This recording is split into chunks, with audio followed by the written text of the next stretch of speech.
आङो सासे मेथाइ खनगिरिमोन। आंहा ब्रेस्ट केन्साराव गोग्लैनानै दङ। आङो दायो गुवाहाटी बि बरुवा केन्सार हस्पिटालाव ट्रिटमेन्ट लागासिनो दङ। आङो हाग्रामा सार बिथांनिसिम आङो रांनि आंखालनि थाखाय आखाइ खबजोबै आर'ज गाबनानै रां बिनायाव बिथाङा जे आंनो बेखिनि रांखौ अनसायहरदों, 3 लाख रांखौ अनसायहरदों, बिनि थाखाय आं बिथांनिसिम आखाइ खबजोबै खुलुमहरनाय थाबाय। आरो लोगोसे हाग्रामा सारा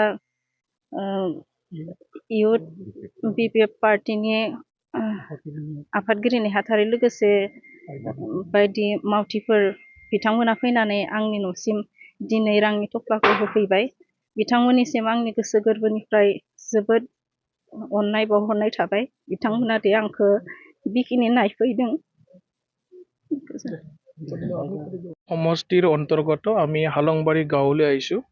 এগৰাকী মানে কেঞ্চাৰ পেচেণ্ট ডিপ্ল'মা दैमाৰী নামৰ বাইদেউ, তেখেতে বড়ো সমাজৰ এজন গায়কো হয়। বীৰনে গোসो जायो নামৰ এটা মানে গান আছিলে, এই গানটো বাইদেৱে গাইছিল। আৰু আজি অল ইণ্ডিয়া ৰেডিঅ'ৰ আৰ্টিষ্ট আছিলে বাইদেউগৰাকী। বাইদেউগৰাকী কেইদিনমান আগত ছ'চিয়েল মিডিয়াত এটা ভিডিঅ' দিছিলে যে আৰ্থিক সাহায্য লাগে, হাগ্ৰামা ছাৰক তেওঁ মানে অনুৰোধ জনাইছিল। আৰু বৰ্তমান তেখেতে মানে ব্ৰেষ্ট কেঞ্চাৰত ভুগি আছে আৰু গুৱাহাটীৰ কেঞ্চাৰ হস্পিটেলত তেখেতে মানে ট্ৰিটমেণ্ট লৈ আছে। আৰু আজি আমি যুৱ BPFৰ এটা দল হাগ্ৰামা ছাৰে আজি বাইদেউগৰাকী ঘৰলৈ পঠিয়াই দিছে। আমি 3 লাখ টকা আৰ্থিক সাহায্য হাগ্ৰামা ছাৰৰ হৈ পেলাই বাইদেউলৈ আমি আজি গোটাই দিছোঁ। ভগৱানৰ ওচৰত প্ৰাৰ্থনা জনাইছোঁ বাইদেউ অতি সোনকালে তেখেতে সুস্থ হৈ উঠক আৰু তেখেতে মানে আকৌ মানে সুস্থ মানে সংসাৰ মানে যাতে আগৰ দৰে মানে চলিবৰ কাৰণে তেখেতে যাতে সক্ষম হয়, ভগৱানে এইখিনি আশীৰ্বাদ জনাওক বাইদেউগৰাকীলৈ।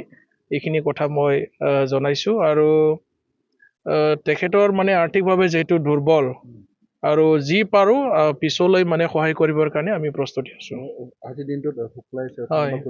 হয়, আমি ইতিমধ্যে 2জন ছাত্ৰ, শুক্লাই চেৰপাঙৰ যিগৰাকী ছাত্ৰ মানে তেখেতে IIT মাদ্ৰাছত BTech ইঞ্জিনিয়াৰিং কৰি আছে, তেখেতলৈ 2 লাখ টকা আৰ্থিক সাহায্য দিছোঁ।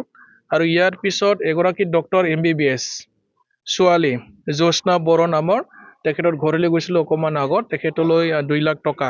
তেখেতে মানে কোকৰাঝাৰ বেচৰগাঁৱত থকা মেডিকেল মানে হস্পিটালত তেখেতে মানে MBBS কৰি আছে।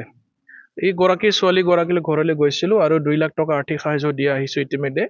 আৰু আমাৰ হাগ্ৰামা মহিলাৰী ছাৰে সমগ্ৰ BTC অঞ্চলৰ আমাৰ যিবিলাক মানে দুখীয়া দৰিদ্ৰ ছাত্ৰ ছাত্ৰীসকল আছে, যিসকলে মানে উচ্চ শিক্ষা গ্ৰহণ কৰি আছে, IIT NIT আৰু লগতে MBBS বা বিভিন্ন উচ্চ পৰ্যায়ৰ শিক্ষা গ্ৰহণ কৰি আছে, তেখেতসকলে আৰ্থিক যাতে কোনো ধৰণৰ বাধা হ'ব নোৱাৰে, তেওঁলোকৰ সপোন যাতে আধৰুৱা হৈ নাযায়, তাৰ বাবে হাগ্ৰামা মহিলাৰী ছাৰে আমাৰ ছাত্ৰ ছাত্ৰীসকলে যাতে জীৱনত আগবাঢ়ি যাব পাৰে, তেখেতসকলৰ যি মানে সপোন এইটো যাতে বাস্তৱত ছাকচেছ হয়, তাৰ কাৰণে সমগ্ৰ BTCত আৰ্থিক সাহায্য দিয়া আপোনালোকে সকলোৱে দেখি আছে আৰু আগলৈ কৰি যাম। আৰু ইয়াৰ বাদেও হাগ্ৰামা মহিলাৰী ছাৰে শিক্ষাৰ ক্ষেত্ৰত আমাৰ BTCখন আগুৱাই লৈ যাবৰ কাৰণে UPSC APSCৰ কোচিং দিয়াৰো ব্যৱস্থা কৰা হ'ব বুলি আমাক জনাই দিছে।